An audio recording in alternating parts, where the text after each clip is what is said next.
शीर्षक राजकुमारी जो खो गई। एक खोई हुई राजकुमारी, एक छुपा हुआ उपहार और एक ऐसा सच जिसे कोई सोच भी नहीं सकता था।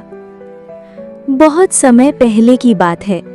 सूरज की किरणें जब महलों की दीवारों को सोने की तरह चमकाती थीं, तब ऑरेलिया नाम के राज्य में एक राजकुमारी रहती थी, अन्वी। अन्वी अपनी सुंदरता या धन के लिए नहीं जानी जाती थी, वो जानी जाती थी अपनी चुप्पी के लिए। जहां उसकी बहनें तलवार चलाना और शासन चलाना सीख रही थीं, अन्वी हर दिन चुपचाप महल के बगीचे के एक कोने में गुलमोहर के पेड़ के नीचे बैठती और कुछ लिखती रहती। कोई उसे नहीं पढ़ता था। कोर्ट में कानाफूसी होती, ये राजकुमारी तो बहुत कमजोर है, कभी रानी नहीं बन पाएगी। माँ डांटती, सपनों में खोने से राज्य नहीं चलता। लेकिन अन्वी लिखती रही, क्योंकि उसके दिल में एक आवाज थी, तेरे शब्दों की भी एक मंजिल है, भले अभी कोई देख नहीं पा रहा। जब उसका 18वां जन्मदिन आया, वही दिन जब उसे एक राजकुमार को जीवन साथी चुनना था, तब अन्वी गायब हो गई। वो बस एक चीज छोड़ गई, एक छोटी सी नोटबुक कविताओं से भरी हुई और एक चिट्ठी, मुझे मत ढूंढो, मैं खोई नहीं हूं, अब मैं खुद को खोज रही हूं। राज्य में हड़कंप मच गया, दूत चारों दिशाओं में भेजे गए। राजकुमारों ने जंगल, नदियां, पहाड़ सब छान डाले, पर अन्वी कहीं नहीं मिली। 1 साल बीता, फिर 2, फिर 5।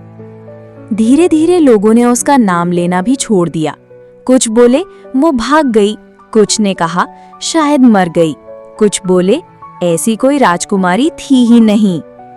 तब एक दिन महल के दरवाजे पर एक रहस्यमयी किताब रखी मिली। उसका नाम था अदृश्य का राज्य। न लेखक का नाम, न पता। किताब के अंदर थी कहानियां, गुमनाम लोगों की, छुपे हुए स्थानों की और उन दिलों की जो अपने रास्ते खुद चुनते हैं। आखिरी पन्ने पर लिखा था, मैं कभी राजकुमारी थी, पर मुझे ताज पहनने के लिए नहीं बनाया गया था। मुझे उन आवाज़ों को उठाने के लिए बनाया गया था जिन्हें कोई नहीं सुनता। और अब मैं घर लौट चुकी हूँ, हर उस दिल में जो सपना देखने की हिम्मत करता है।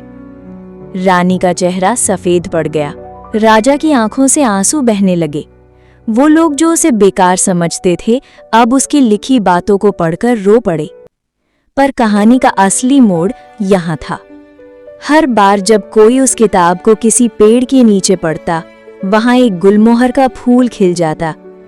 कोई कहता है वो अब एक घूमने वाली लेखिका बन गई है, जो कहानियों से दिलों को जोड़ती है। कोई कहता है वो कहीं से देख रही है, हर उस पाठक के चेहरे पर मुस्कान लाकर। पर एक बात तो तय है, वो कभी खोई नहीं थी, वो आजाद हो गई थी। और जिस राह से वो चली, वो अब औरों के लिए रोशनी बन गई है। कहानी की सीख, कभी कभी उस जगह से गायब होना जहां दुनिया आपको देखना चाहती है ही असली रास्ता होता है वहां पहुंचने का, जहां आपको सच में होना चाहिए था।